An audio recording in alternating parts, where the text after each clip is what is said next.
Hello everyone, I am अंकित सिद्धांत और आप देख रहे हैं सिद्धांत स्टडी 2.0।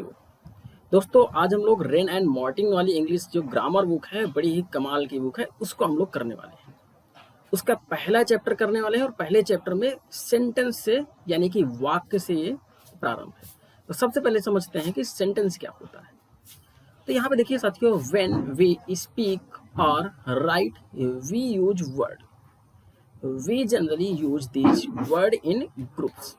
यानी कि हम लोग क्या करते हैं, जो बोलते हैं लिखते हैं वो क्या होता है, शब्दों का प्रयोग करते हैं, चाहे बोलने में हो या लिखने में हो, क्या करते हैं, शब्दों का प्रयोग करते हैं। और शब्दों का जो प्रयोग होता है वो प्रायः समूह में किया जाता है। मैंने यहाँ पे हिंदी और इंग्लिश दोनों में कर दिया है। इस वीडियो को इंग्लिश मीडियम वाला भी देख सकते हैं और हिंदी मीडियम के विद्यार्थियों के लिए भी ये यूजफुल है।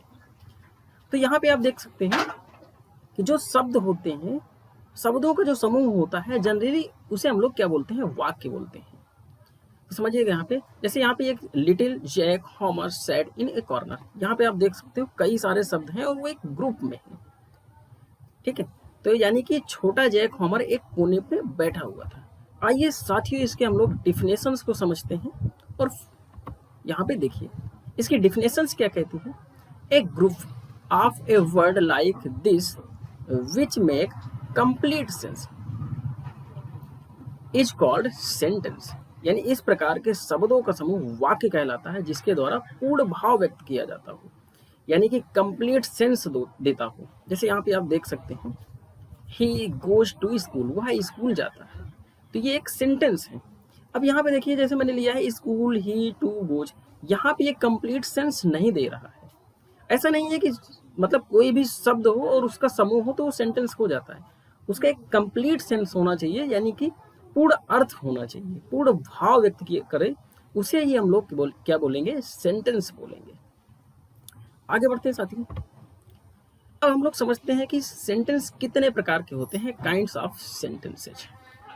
Generally sentence of 4 kinds. Sentence कितने प्रकार के होते हैं, 4 प्रकार के होते हैं। पहला सेंटेंस को हम लोग समझते हैं, दोज विच मेक स्टेटमेंट और असर्शन। वे वाक्य जो विवरण दे या फिर निश्चयात्मक हो, उसे हम लोग क्या बोलते हैं, असर्टिव सेंटेंस बोलते हैं। ठीक है, तो पहला ये इस तरीके का होता है, जैसे यहाँ पे दिया हेम्प्टी डेम्प्टी सैट ऑन ए वॉल। जो हेम्प्टी डेम्प्टी वो कहाँ पे बैठा है, दीवार पे बैठा है। दूसरा वाक्य किस प्रकार का होता है, दोज विच आस्क क्वेश्चन। वे वाक्य जो क्या करते हैं, प्रश्नवाचक होते हैं, जिनसे कोई ना कोई प्रश्न पूछा जाता है। ठीक है, जैसे यहाँ पे एग्जांपल्स देख सकते हो, वेयर डू यू लिव, आप कहाँ रहते हैं। तीसरे प्रकार का हम लोग वाक्य को समझते हैं, यहाँ पे है those which express commands, request and entreaties. वे वाक्य जो कमांड्स देते हैं यानी आज्ञा देते हैं, रिक्वेस्ट करते हैं यानी प्रार्थना करते हैं, और इंट्रेटिज मतलब होता है विनय व्यक्त करते हैं। ठीक है, तो जैसे यहाँ पे आप देख सकते हो, बी क्वाइट यानी कि शांत रहो, हैव मर्सी अपॉन अस, हम पर दया करो। चौथे प्रकार का वाक्य समझते हैं। चौथे प्रकार का वाक्य कैसे होते हैं, those which express strong feeling. कैसी स्ट्रॉन्ग फीलिंग, यानी कि प्रभावशाली भावनाओं को व्यक्त करें। जैसे कि यहाँ पे how cold the night is, यानी कि रात कितनी ठंडी है। दूसरे एग्जाम्पल्स के माध्यम से समझते हैं, व्हाट इज सेम, यानी कितने शर्म की बात है। यहाँ पे क्या होता है, प्रभावशाली भावनाओं को व्यक्त कर रहा है, स्ट्रॉन्ग फीलिंग्स होती है। अब इनके हम लोग डिफिनेशंस की एक एक करके डिफिनेशंस की बात कर लेते हैं। तो चलिए देखते हैं। डिक्लेरेटिव और असर्टिव सेंटेंस के बारे में हम लोग समझते हैं।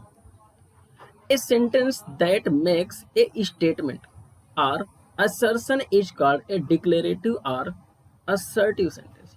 अर्थात वह वाक्य जो विवरण दे या निश्चयात्मक को डिक्लेरेटिव यानी कि विवरण देने वाला, या फिर असर्टिव यानी कि निश्चित सूचना देने वाला वाक्य कहलाता है। जैसे यहाँ पे एग्जांपल्स के माध्यम से आप समझ सकते हैं, वी प्ले हॉकी, हम हॉकी खेलते हैं। ठीक है, ऐसे वाक्यों को हम लोग क्या बोलेंगे, असर्टिव सेंटेंस बोलेंगे। आगे देखते हैं साथियों। दूसरे प्रकार का जो वाक्य था वो इंट्रोगेटिव सेंटेंस था, जिससे क्या था, प्रश्न पूछे जाते हैं। यानी कि a sentence that asks a question is called an interrogative sentence। अर्थात वह वाक्य जिसके द्वारा प्रश्न पूछा जाता है, इंट्रोगेटिव वाक्य कहलाता है। जैसे कि यहाँ पे एग्जाम्पल्स के माध्यम से समझिएगा, who comes to house daily, यानी कि रोज घर कौन आता है। यहाँ पे क्या है, प्रश्न पूछा जा रहा है, तो जहाँ पे भी प्रश्न पूछा जाए वैसे वाले वाक्यों को क्या बोलते हैं, इंट्रोगेटिव सेंटेंस के अंतर्गत रखे जाते हैं। तीसरा पॉइंट्स देखते हैं यहाँ पे, तीसरे प्रकार का वाक्य इंपरेटिव सेंटेंस।